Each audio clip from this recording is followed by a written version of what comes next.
हाय दोस्तों, welcome to our channel investing with Dhan. दोस्तों, आपने एक बात जरूर सुनी होगी कि जितनी चीजें एक इन्वेस्टर को स्टॉक मार्केट का क्रैश सिखाता है उतना और कुछ नहीं सिखा सकता, उतना कोई और इंसान, कोई एक टीचर भी नहीं सिखा सकता। अब सोचिए, ये इन्वेस्टर भी कोई आम इन्वेस्टर ना हो, लेकिन क्रैश में अगर ये लर्निंग्स ली हो दुनिया के बेस्ट इन्वेस्टर, दुनिया के सबसे अमीर इन्वेस्टर के मेंटोर ने, बेंजामिन ग्राहम, बिल्कुल सही पहचाना आपने, मैं बेंजामिन ग्राहम की बात कर रहा हूं। सोचिए 1929 के डाउ जोन्स के क्राइसिस के बाद, यूएस मार्केट के रिसेशन के बाद बेंजामिन ग्राहम ने उस क्राइसिस से क्या क्या सीखा और उसके बाद 1934 में उन्होंने एक बुक पब्लिश करी जिसका नाम था सिक्योरिटी एनालिसिस, जो मुझ जैसे इन्वेस्टर्स के लिए, इवन जब मैंने आज से 17-18 साल पहले जब अपनी जर्नी स्टार्ट करी तब भी मुझे रिकमेंडेशन मिली थी, और आज भी अगर मैं किसी बड़े इन्वेस्टर से बात करता हूं तो वो सबसे पहली चीज ये पूछते हैं कि क्या आपने सिक्योरिटी एनालिसिस वाली बुक पढ़ी है। दोस्तों, 1934 में बेंजामिन ग्राहम के द्वारा पब्लिश की गई बुक सिक्योरिटी एनालिसिस आज भी हम इन्वेस्टर्स के लिए बाइबल है। मैंने वो बुक पढ़ी है और आज मुझे लगा कि आपका टाइम बचाने के लिए मैं आपके साथ उस बुक की समरी शेयर करने आया हूं।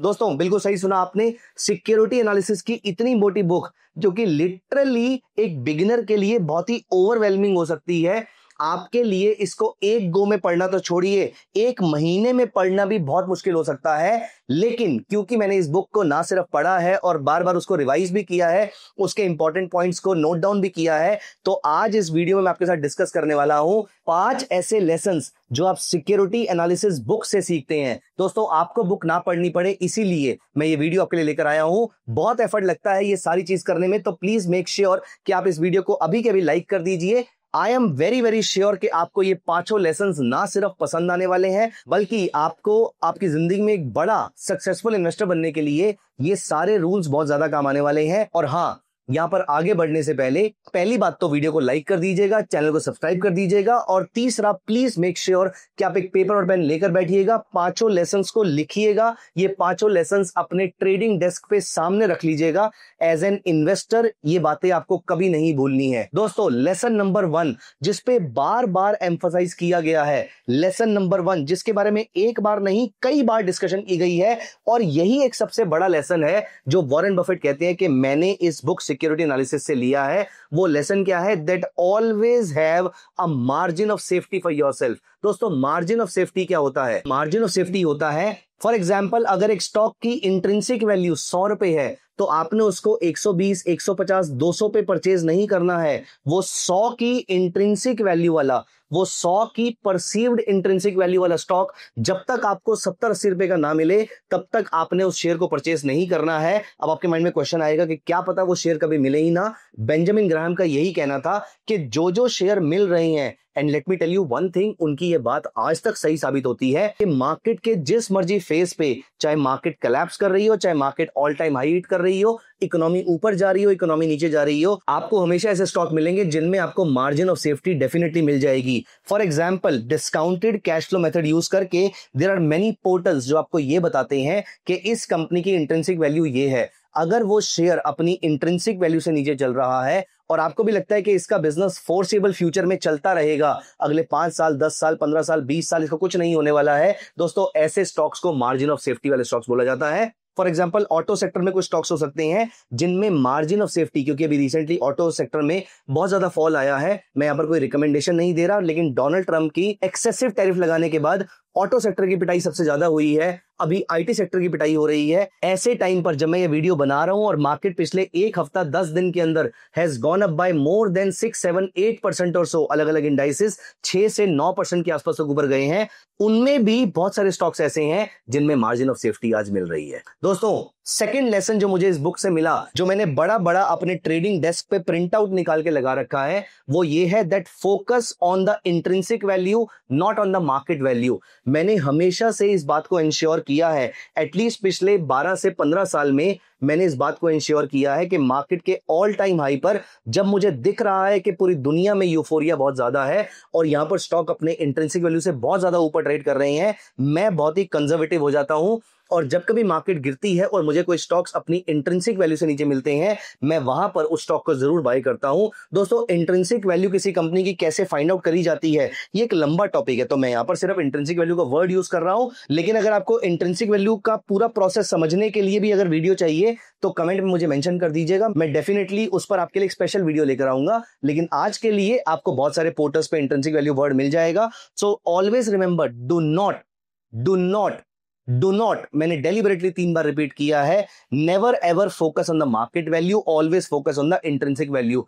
जिस स्टॉक को बहुत सारी दुनिया बाय कर रही हो, वो स्टॉक कभी भी इंट्रिंसिक वैल्यू से नीचे नहीं हो सकता है। इसीलिए ना बेंजामिन ग्राहम ने, ना वॉरेन बफेट ने, और मेरी भी यही कोशिश रहती है कि जिन स्टॉक्स के बारे में पूरी दुनिया बात कर रही है, मैं उन स्टॉक्स को एक्यूमुलेट उस टाइम पे नहीं कर रहा होता हूं, मे भी वक्त आने पे बाद में कर लूं, क्योंकि जिस समय पूरी दुनिया उसको चेस कर रही है वहां पर वो स्टॉक ओवरवैल्यूड होता है, वो अपनी इंट्रिंसिक वैल्यू से ऊपर ट्रेड हो रहा होता है। तो लेसन नंबर 2 आपको याद रखना है कि आपको इंट्रिंसिक वैल्यू से नीचे ही किसी स्टॉक को परचेज करना है, ऊपर कभी नहीं करना है। दोस्तों, तीसरा लेसन एक बहुत ही इंपॉर्टेंट लेसन है। वो लेसन क्या कहता है, ज्यादातर लोग, अगर आपने कोई एक शेयर परचेज किया, आप अपने आप को इन्वेस्टर मान लेते हैं, जबकि आप सिर्फ और सिर्फ ट्रेडर हैं, क्योंकि जैसे ही ये स्टॉक 10, 15, 20% ऊपर जाएगा आप इसमें से प्रॉफिट बुक करके निकल जाएंगे। दोस्तों नहीं, ऐसा करके आप इन्वेस्टर नहीं, आप स्पेक्यूलेटर हैं या फिर आप ट्रेडर हैं। दोस्तों, सबसे पहले आपको अपने आप से एक क्वेश्चन पूछना है कि आपका इंक्लिनेशन किस तरफ है, एज अ स्पेक्यूलेटर या फिर एज अ इन्वेस्टर। मेरा माइंडसेट दोनों की तरफ है, तो मैं अपने लिए 2 शीट्स मेंटेन करता हूं,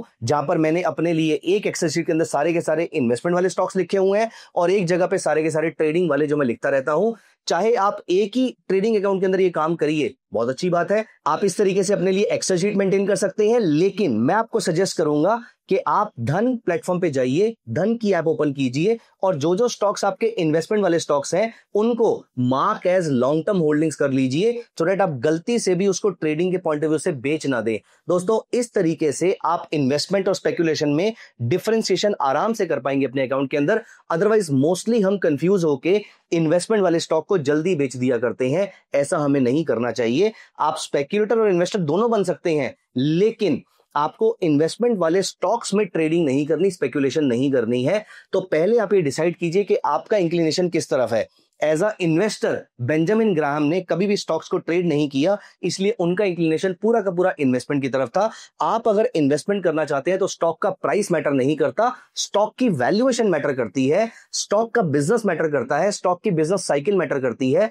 आप रोज ज्वेलर के पास जाके अपने गोल्ड का प्राइस नहीं देखते हैं, आप रोज प्रॉपर्टी डीलर के पास जाके अपनी प्रॉपर्टी का प्राइस नहीं देखते हैं, तो आप रोज अपने इन्वेस्टमेंट वाले स्टॉक्स को ब्रोकर की वेबसाइट पे जाके क्यों देखते हैं। दोस्तों, differentiation between investment and speculation is very very important for we participant. Make sure कि आप इन्वेस्टमेंट वाले स्टॉक्स में स्पेकुलेशन ना करें। ये तीसरा इंपॉर्टेंट लेसन जो मैंने सीखा इस बुक से। दोस्तों, चौथा और आई वुड से आज के कॉन्टेक्स्ट में सबसे इंपॉर्टेंट लेसन है कि प्लीज मेक श्योर कि आपको थोड़ी बहुत फाइनेंशियल स्टेटमेंट्स पढ़ने आती हो, क्योंकि फाइनेंशियल हेल्थ, कंपनी की फाइनेंशियल हेल्थ को जानने के लिए फाइनेंशियल स्टेटमेंट से अच्छा कुछ भी नहीं है। रादर आज मैं जब ये वीडियो बना रहा हूं तो रिसेंटली हमारे सामने जेनसॉल इंजीनियरिंग के एक स्कैम का केस सामने आया है, एक फ्रॉड का केस सामने आया है। दोस्तों, द मैटर इज सब जुरिस्डिक्शन, तो मैं उसके बारे में ज्यादा बात नहीं करूंगा, लेकिन let me tell you one thing कि अगर आपको फाइनेंशियल स्टेटमेंट्स बेसिक लेवल पर भी आती हैं तो भी यू वुड हैव इंश्योर्ड कि ये स्टॉक कभी आपके पोर्टफोलियो में नहीं आता। Let me tell you one thing, इसकी debt to equity was more than 4, मतलब 1 रुपए की इक्विटी के बदले 4 रुपए का डेट।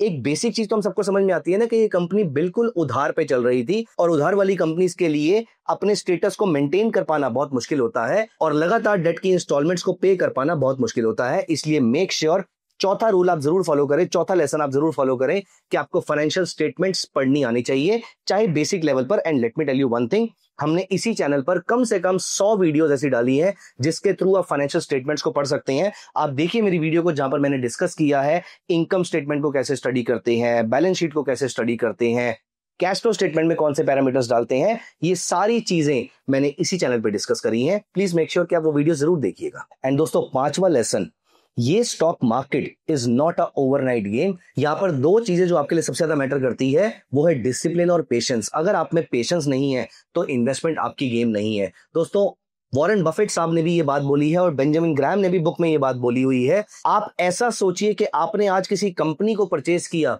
और वो 10 साल के लिए बंद भी हो गई, तो भी आप क्या खुश हैं? तो भी आप क्या ओके हैं? अगर आपको इस बात से प्रॉब्लम है और आप 10 साल तक इस शेयर को होल्ड करने में सक्षम नहीं है या फिर इंटरेस्टेड नहीं है, तो आप इन्वेस्टर नहीं है, तो आप स्पेक्युलेटर हैं। इसलिए मेक श्योर कि आपके पास एनफ अमाउंट ऑफ पेशेंस हो और डिसिप्लिन हो कि आप अपने शेयर्स को लंबे पीरियड तक होल्ड कर पाएं, क्योंकि eventually the game is not only about the investment philosophy, it is also about your behavioural biases and your cognitive biases, and most importantly discipline and patience is the key. दोस्तों, मुझे इन 5 lessons ने सबसे ज्यादा Impress किया इस book के अंदर। अब मेरा आपसे क्वेश्चन ये है, इन 5 लेसन्स को एक एक करके आप कमेंट्स में लिख दीजिए, और मैं डेलिबरेटली यहां पर इसको रिपीट नहीं कर रहा हूं सो दैट आपको ये चीज याद रहे। और अगर आपको अभी तक याद नहीं हुई है तो फास्ट फॉरवर्ड इस वीडियो को दोबारा से देख लीजिए। ये 5 लेसन बहुत इंपॉर्टेंट है, इसको लिख लीजिए, अपने हाथों से लिखिए और कमेंट्स में भी डाल दीजिए। अगर आपका ये आंसर सही हुआ तो मैं आपके कमेंट को पिन भी करूंगा, और अगर आपका कोई भी और क्वेश्चन होगा तो मैं इसी वीडियो के कमेंट सेक्शन में आके आंसर भी करूंगा। दोस्तों, कैसी लगी आपको ये समरी? क्या आपको किसी और बुक की भी समरी चाहिए? I am a regular reader of books, तो अगर आपको किसी और भी बुक की समरी चाहिए तो आप प्लीज मुझे बताइएगा। I will be very happy bringing that summary for you. इससे आपका टाइम बचेगा और मेरा रिवीजन हो जाएगा, तो हम दोनों का फायदा हो सकता है। मिलते हैं अगली वीडियो में। Thank you so much, bye bye. Investments in the securities market are subject to market risk. Read all the related documents carefully before investing.